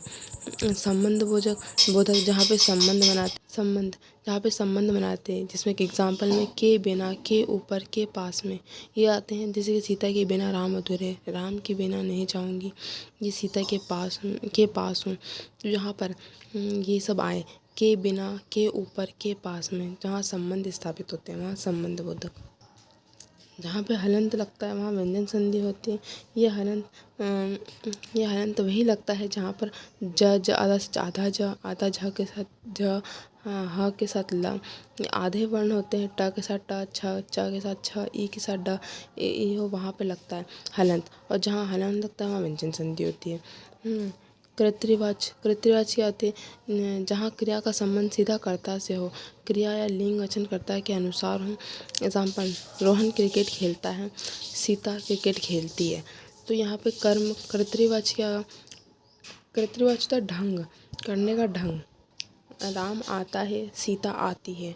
रोहन क्रिकेट खेलता है, सीता क्रिकेट खेलती है। तो उसके साथ खेलता, खेलती के साथ चेंज हुआ, सीधा संबंध कर्ता से होता है। कर्तृवाच्य ढंग, करने का ढंग जहाँ होता है वहाँ कर्तृवाच्य होता है। कर्मवाच्य जहाँ पर क्रिया का संबंध सीधा कर्म से होता है, क्रिया का लिंग एकवचन कर्म के अनुसार हो।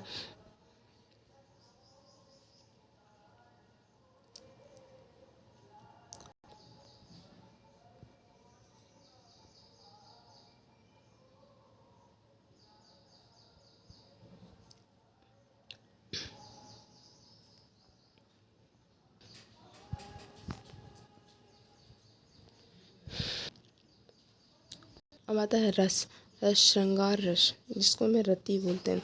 करुण रस शोक, हास्य रस में हास रस, वीर रस में उत्साह, भयानक रस में भय, रौद्र में क्रोध, शांत में निर्वृत्ति या निर्वृत्ति, अद्भुत में आश्चर्य या विस्मय, और इसमें विभत्स में जुगुत्सा, वात्सल्य, रति, भक्ति रस, अनुराग। 11 रस हैं। यह कुल 9 रस ही माने जाते हैं। बाद में जो आचार्य वात्सल्य भक्ति रस को जोड़ा, जो 11 बना दिए। पहले 9 ही थे। वात्सल्य और भक्ति रस को जोड़ा तो 11 बनाती है। पहले 9 ही रस थे। इसे पंडित कांता प्रसाद ने बनाया था। कांता ने 11 बताए हैं। यह सभी रसों में सबसे सर्वश्रेष्ठ रस पूछे तो श्रृंगार रस है। इसे रसों का राजा भी कहा जाता है। और स्थायी भाव इसका स्थायी भाव है रति। मतलब जैसे कि श्रृंगार रस का स्थायी भाव रति, करुण रस का स्थायी भाव शोक, हास्य का हास, वीर का उत्साह स्थायी भाव है भयानक का स्थायी भाव भव, रौद्र का स्थायी भाव क्रोध, शांत का स्थायी भाव निर्वेद या निर्विद, अद्भुत का स्थायी भाव आश्चर्य या विस्मय, विभत्स का जुगुप्सा, वात्सल्य का रीति, भक्ति रस का अनुराग, ये इसका वो स्थायी भाव है। लेकिन सबसे श्रेष्ठ माना गया तो श्रृंगार को सबसे श्रेष्ठ माना गया है। अब ये कुछ इम्पोर्टेंट जो हमने कभी पढ़े नहीं। तत् धन जिसके लिए होता है, तत् धन, यहाँ बहुब्रीहि समास होगा। धन जिसके लिए होता है, यह बहुब्रीहि समास होगा। वैध पत्नी जिससे प्राप्त पुत्र, औरस, वैध पत्नी से प्राप्त पुत्र को औरस कहा जाता है। गैर पुरुष से अन्य पुत्र जारज कहलाता है, या गोद लिया गया पुत्र दत्तक कहलाता है। जो खेड़ी या झिल्ली से लिपटा पैदा हुआ हो जरायुज कहा जाता है। जो व्यक्ति पूरा मन लगा के कार्य करे उसे दत्तचित्त कहा जाता है। दत्तचित्त कहा जाता है। जिसकी विवेक बुद्धि स्थिर हो वह स्थिति प्रज्ञ कहते हैं। जिसकी प्रतिज्ञा अटल हो उसे दृढ़ प्रतिज्ञ कहते हैं। तरुणी किसी स्त्री को कहते हैं, और तरुणी नाव को, तरुणी स्त्री और तरुणी नाव। अब जैसे ये वाच्य है, वाच्य 3 प्रकार के होते हैं, कर्तृवाच्य, कर्मवाच्य और भाववाच्य। कर्तृवाच्य क्या होता है? जिसमें नेय भक्ति लगता है और इसमें सकर्म और अकर्मक दोनों आते। जैसे कि राम पढ़ता है, सीता पढ़ती है, कारक लिंग के अनुसार बदलाव आ जाता है इसमें कर्तृवाच्य में। इसका ढंग, करने का ढंग, ठीक है, ये पता चलता है। कर्मवाच्य से और के द्वारा ये भक्ति आती है जिसमें, और ये हमेशा सकर्मक होते हैं और नकारात्मक भाव आता है पर ये सकर्मक होते हैं। भाववाच्य से अथवा, से अलगाव, नकारात्मक भाव जिसमें अकर्मक भाव होते हैं, से अलगाव या नकारात्मक। ये हमेशा ये जो कर्तृवाच्य है वो सकर्मक और कर्मक दोनों होते हैं। कर्मवाच्य जो होते हैं वो हमेशा सकर्मक होते हैं, और जो भाववाच्य तो हमेशा अकर्मक होंगे। जिसमें से और के द्वारा आता है इसमें, और से अलगाव और नकारात्मक भाव आता है भाववाच्य में। और कर्मवाच्य में से और के द्वारा का विभक्ति का यूज़ होता है, और इसमें कर्मवाच्य में ने विभक्ति का यूज़ होता है, ठीक है। तो हमेशा इस सकर्मक और अकर्मक होंगे, भाववाच्य हमेशा अकर्मक होंगे और कर्मवाच्य हमेशा सकर्मक होंगे। अब आता है पूर्वकालिक क्रिया। राम ने खाना खाकर चाय पी। एक काम पूरा हुआ, दूसरा काम हुआ, वो पूर्वकालिक क्रिया होती है। मतलब एक काम हुआ उसके बाद दूसरा काम हो जाता है, वो पूर्वकालिक। सजातीय क्रिया, भारत से लड़ाई लड़ी गई। जो कर्म क्रिया एक धातु के बिना हो। राम एक अच्छा खेलता है। सजातीय क्रिया, जिसकी जाति वही हो जाती है। जैसे भारत ने लड़ाई लड़ी, जहाँ कर्म एवं क्रिया एक धातु से बना हो ना। जैसे राम ने अच्छा खेल खेला, वैसे कृदंत क्रिया कौन सी होती है? जिसमें लिख धातु, जैसे कि लिखना, लिखता, लिखकर, इसे पदों के प्रत्यय लगाते हैं, हाँ, वो होते हैं। जैसे लिख धातु में जैसे लिख धातु है उसमें लिखना, लिखता, लिखकर, ये पीछे ता, ना और कर ये सब लगते हैं तो कृदंत क्रिया कहलाते हैं। नाम धातु क्रिया, जैसे स्वर नाम में प्लस ना प्रत्यय लगता है। अपनाना, प्रत्यय में ना प्रत्यय लगा, अपना में ना प्रत्यय लगा के अपनाना का यूज़ होता है, ठीक है। सामान्य क्रिया, रवि पुस्तक पढ़ता है, सीता गाती है। जो हमेशा सामान्य रूप से क्रिया करते हो सामान्य क्रिया। सहायक क्रिया, मैंने पुस्तक पढ़ ली। मुख्य पद की सहायता करते हैं। अंत में है, था, गा, गे, गी आता है। सहायक क्रिया क्या होती है? पीछे होती है। मैंने पुस्तक पढ़ तो से तो नहीं होगा। मैंने पुस्तक पढ़ ली है तो है, था, गाता था, गया है। तो जो पीछे लगता है ना, जो सहायक, वो होती सहायक क्रिया। है, था, गा, गे, करेगी, जाएगा। तो जो आता है ना लास्ट में उसको कहते हैं सहायक क्रिया, जो पूरे वाक्य को पूरा करता है जुड़कर। दिस इज कॉल्ड सहायक क्रिया। ठीक है। संयुक्त क्रिया, मैंने पुस्तक पढ़ डाली। ये अलग अलग क्रिया के मेल होता है। खा लिया, लौट आया, है ना, ये होता है ना। यहाँ खा लिया, लौट आया, ये सब आता है संयुक्त क्रिया में। प्रेरणार्थक क्रिया, अध्यापक ने बच्चों से पाठ पढ़वाया। जहाँ काम दूसरे से करवाया जाता है ना, प्रेरणार्थक क्रिया। रूढ़ शब्द, जो शब्द किसी शब्द के अर्थ को प्रकट करते हैं, जिसमें खंड करने पर खंड का कोई अर्थ नहीं निकलता, उसे रूढ़ शब्द कहते हैं। जैसे नाक, नाक तो कोई शब्द हो गया, तो ये तो शब्द है, बट अगर इसका अलग अलग करें ना प्लस का, तो ना का कोई शब्द नहीं और का का भी कोई अर्थ नहीं होता। तो ये रूढ़ शब्द होते हैं, जिन्हें अलग करने पर कोई जब दोनों को अलग कर देते तो उनका कोई शब्द का कोई मतलब नहीं होता, बट अगर दोनों साथ में हो तो उसका मतलब होता है। तो सो होते हैं रूढ़ शब्द। यौगिक शब्द, वे शब्द के मेल से बनते हैं, खंडों का कोई अर्थ निकले उसे कहते हैं। जैसे डाक, घर। तो डाक और घर दोनों एक है, बट अगर दोनों को अलग अलग किया जाए तो उसका मतलब होता है, डाक का भी मतलब होता है और घर का भी मतलब होता है। तो ये इनको अलग अलग यौगिक शब्द, रूढ़, यौगिक और योग रूढ़, ये तीन होते हैं। ठीक है। रूढ़ शब्द कौन कौन से होते हैं? जिनको अलग करने पर इनका कोई मतलब नहीं होता उन शब्दों का। यौगिक शब्द जिनका मतलब होता है अलग अलग करे तो। योग रूढ़, योग और रूढ़ दोनों का अन्य शब्द योग से बने पर किसी विशेष अर्थ के लिए प्रसिद्ध होता है। जैसे पंकज, जलज, यह शब्द बहुब्री होते हैं। मतलब सिंपल है कि यौगिक जो होते हैं, रूढ़, यौगिक और योग रूढ़ शब्द। रूढ़ शब्द जिनको अलग करने पर इनका कोई मतलब नहीं निकलता, है ना, वे शब्द होते हैं रूढ़ शब्द। यौगिक शब्द जिनको अलग करने पर भी अर्थ निकलता है वो। और योग रूढ़ जो होते हैं वो तीसरे शब्द बंदे को किसी और को वो करते हैं, प्रसिद्ध होते हैं। जैसे पंकज, जलज, नीरज, ये सब होते हैं। अब आता है सरल वाक्य, संयुक्त वाक्य और मिश्रित वाक्य। इनमें क्या फ़र्क होता है? सरल वाक्य, मेरे सामने सब शांत रहते हैं। यह एक कर्ता होता है, इसमें एक ही कर्ता होता है। सरल वाक्य, मेरे सब सामने शांत रहते हैं, सरल वाक्य हो जाता है। कोई भी सरल वाक्य हो सकता है ना। उसमें संयुक्त वाक्य, संयुक्त वाक्य और मिश्रित वाक्य। संयुक्त वाक्य किसे कहते हैं? कोई सरल वाक्य तो कोई एक वर्ड होता है पूरा खाली, जिसमें कोई भी बिंदी या फिर कोई भी वो नहीं लगा हुआ रहता है, वो तो सरल वाक्य हो जाता है, जो एक ही सांस से बोली जाती है। संयुक्त वाक्य क्या होता है ना, अवनी आई और पढ़ने आना, अवनी आई और पढ़ने बैठ गई। संयुक्त वाक्य, इसमें बीच में और या फिर या अथवा मतलब लगाकर इस वाक्य को पूरा किया जाता है। इसे दो सरल वाक्य का मेल है, जिसकी अवनी आई ये एक अलग सरल वाक्य है और पढ़ने बैठ गई ये भी एक सरल वाक्य। दो अलग अलग सरल वाक्यों को जोड़कर बनाया गया तो वो संयुक्त वाक्य हो जाता है। मतलब दो सरल वाक्यों को जोड़कर संयुक्त वाक्य। मिश्रित वाक्य, जो झूठ बोलता है उन पर विश्वास नहीं करें। मिश्रित वाक्य क्या होता है? जो दूसरे पर आश्रित है। मिश्रित और आश्रित दोनों एक जैसे दिखते हैं। मिश्रित में क्या होता है? जो हमेशा अलग वाक्य के जुड़ते हैं वो अलग अलग होते वाक्य होते हैं। ये अलग अलग वाक्य है पर इस पे आश्रित है कि वह झूठ बोलेगा तो उन पर विश्वास नहीं करो।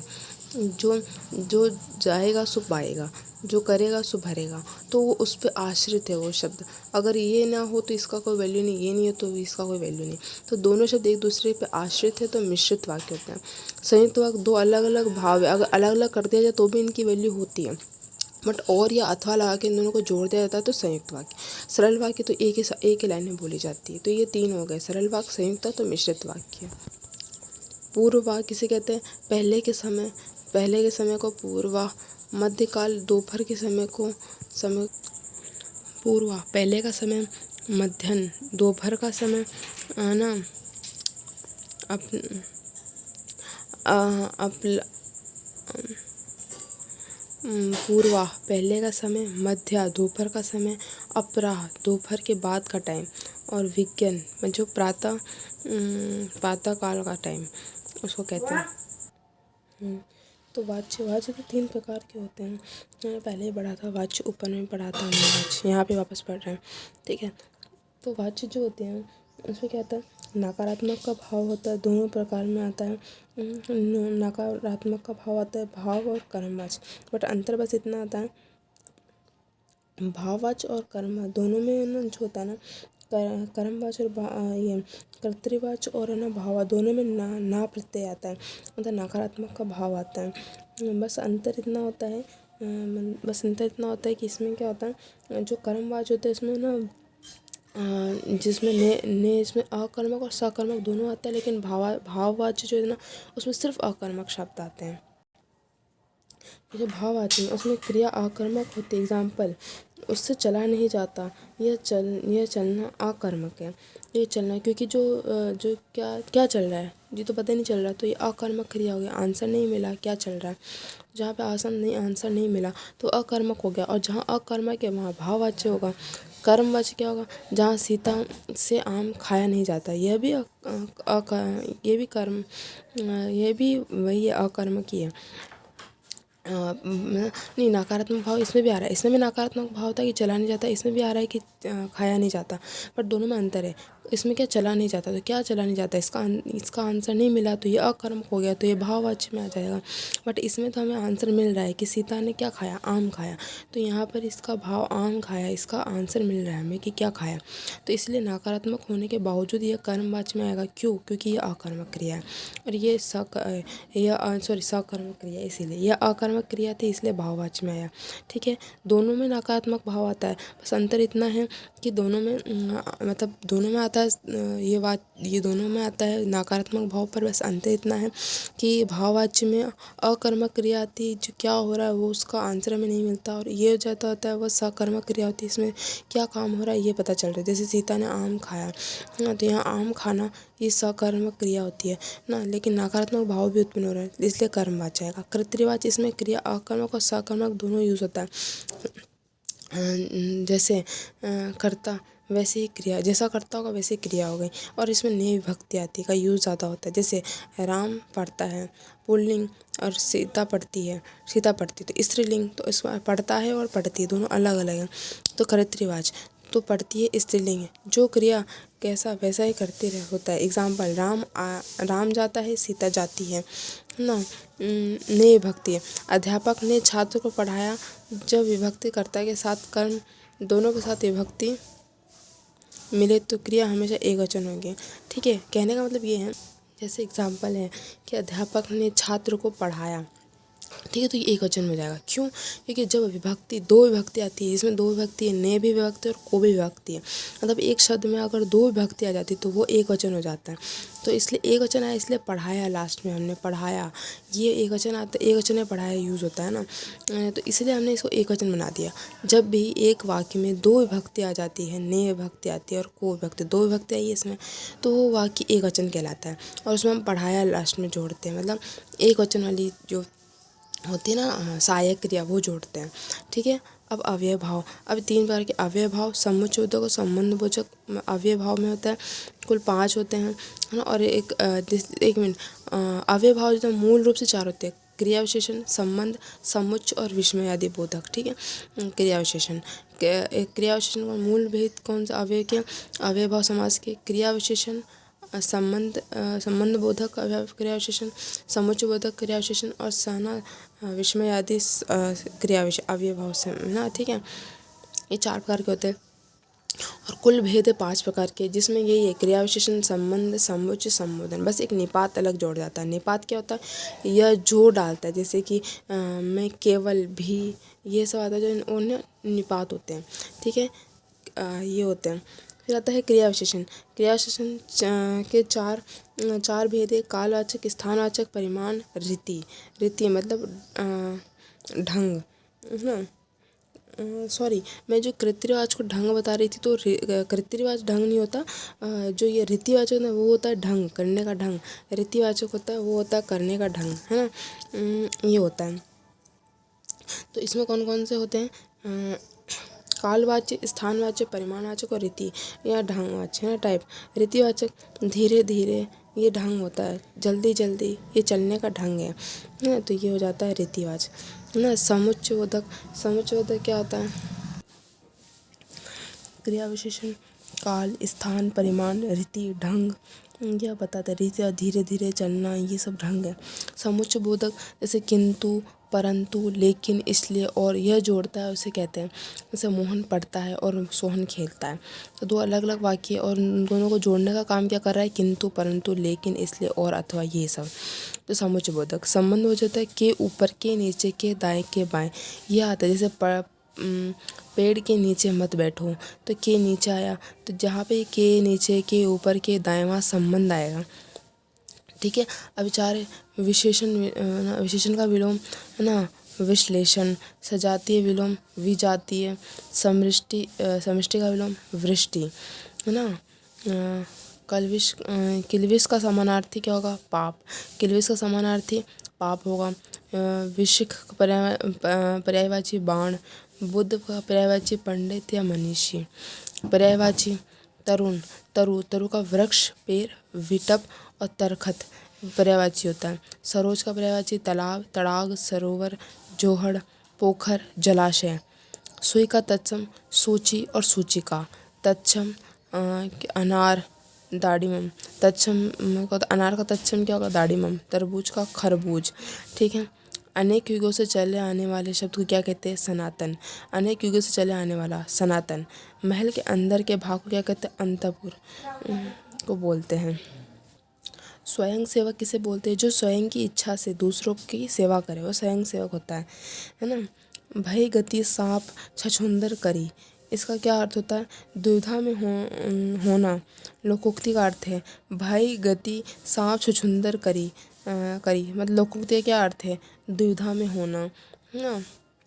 बेल ना कूदे कूदे तंगी, बेल ना कूदे कूदे तंगी, कहावत का क्या अर्थ है, तो स्वामी के बल पर सेवक का साहस। बेल ना कूदे कूदे तंगी मतलब स्वामी के बल पर सेवक का कूदना, है ना, ज़्यादा वो साहस दिखाता है। चंद्रभाल का समास क्या होता है, बहुब्रीहि समास है चंद्रभाल। चंद्रभाल मतलब जो चंद्रभाल का मतलब क्या होता है, चंद्रभाल है सर पे जिसके, मस्तक पे किसके है, भगवान शिव के, है ना। तो ये शिव के हैं, तो यह क्या आएगा, बहुब्रीहि समास। स्वयं सेवक कौन होता है, अपनी इच्छा से दूसरों की सेवा करना, है ना। भय गति सांप छछूंदर करी मतलब दुविधा में होना, यह लोकोक्ति का अर्थ होता है ना। बेल ना कूदे कूदे तंगी मतलब स्वामी के बल पर सेवक का साहस। चंद्रभाल का अर्थ है बहुब्रीहि समास है, क्योंकि चंद्र पर भाल है जिसके, चंद्र भाल किसके, शिव जी के, तो बहुब्रीहि समास। गायनंद का अर्थ क्या था, बड़ा हाथी होता है। विराम चिन्ह क्या होता है, कामाख्या गुरु के अनुसार विराम चिन्ह की संख्या 20 है। जैसे विराम चिन्ह ये अल्प विराम हो गया, ये पूर्ण विराम, प्रश्नवाचक चिन्ह, आश्चर्य या विस्मयादि बोधक, कोष्टक, योजक चिन्ह, निर्देशक चिन्ह, है ना, विवरण चिन्ह, किसी का विवरण करना हो तो पुनरुक्ति चिन्ह, है ना, लाघव चिन्ह, जैसे डॉक्टर वगैरह लिखते हैं तो इसके ऊपर ये लाघव चिन्ह आ जाता है। फिर आता है अल्प विराम, ये है अल्प विराम, ये है अर्ध विराम। दीर्घ उच्चारण चिन्ह ये होता है दीर्घ हर्ष, वो जैसे मैंने ये बताया था ये वाला, है ना, ये ऐसे और ऐसे, इसको एक गिनते इसको दो गिनते हैं, है ना। तो ये वाली चीज़ होती है। तो ये हर्ष्य, ये दीर्घ, हर्षी और दीर्घिकार, तो ये दीर्घ उच्चारण है ना। ये है पादप चिन्ह, है ना, ये है पादप चिन्ह, पादप बिंदु चिन्ह, ये है हंसपद त्रुटि चिन्ह। जैसे अपन कोई दो शब्द लिखते हैं उसके बीच छूट जाती है कोई शब्द, तो अपन ऐसे बना के उसके ऊपर लिख देते हैं, तो वो हो जाता है हंसपद या त्रुटि चिन्ह, हंसपद भी कहते हैं इसे। टीका सूचक चिन्ह, जैसे कि टीका, जैसे हम कोई वर्ड लिख दिया उसका कोई एक पर्टिकुलर एक शब्द का अर्थ अच्छे से विवरण करना, तो अपन ऐसे स्टार लगा के उसमें लिख देते हैं वैसे ही। तुलना सूचक या समाता समता चिन्ह, तो अपन ये बराबर का चिन्ह लगाते हैं। समाप्ति सूचक, समाप्ति जैसे कि सब चीज़ का समाप्ति हो गया तो लास्ट में लाइन खींच देते हैं, या फिर ये बना देते हैं, चाहे फिर ये बना देते हैं, चाहे ये वाला ये ना, जैसे ऐसे बना देते हैं ऐसे करके ऐसे। तो ये वाली चीज़ें भी होती है, उसको कहते हैं समाप्ति सूचक। फिर आता है हमारा संज्ञा। संज्ञा मूल रूप से संज्ञा की 5 प्रकार है, व्यक्ति, जातिवाचक, समूहवाचक, द्रव्यवाचक, भाववाचक, है ना। मूल रूप से तो ये मूल रूप से तो 2 ही प्रकार है ना, और है ना बाकी प्राचीन हिंदी में ये 5 प्रकार के होते थे। व्याकरण के मुख्य रूप से 3 भेद हैं, व्यक्ति, जाति और भाववाचक, ठीक है। और जातिवाचक के ही समूहवाचक और द्रव्यवाचक उदाहरण है।